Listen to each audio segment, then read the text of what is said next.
બે મહેન્દ્ર હાઈવે પર ઉદયપુર બસ થોડુંક જ દૂર છે અહીંયાથી, અને હાઈવે ઉપર અહીંયા છે અને સખત ટ્રાફિક છે ભાઈ, ભયંકર ટ્રાફિક અહીંયા છે. અને છેક સુધી છે હવે કે કેમ ટ્રાફિક એટલું બધું છે ને એ ખબર જ નથી. તમે જુઓ ને અહીંયા તો જોરદાર ટ્રાફિક છે.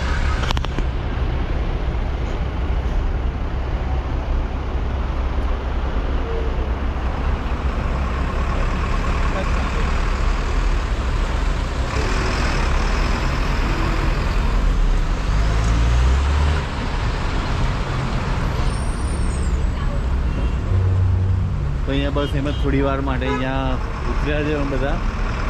અને પણ ટ્રાફિક તમે અહીંયાથી જુઓ ને, અહીંયા કાઠિયાવાડી ભોજનાલયમાં અમે ઉતર્યા છે. જોરદાર ટ્રાફિક.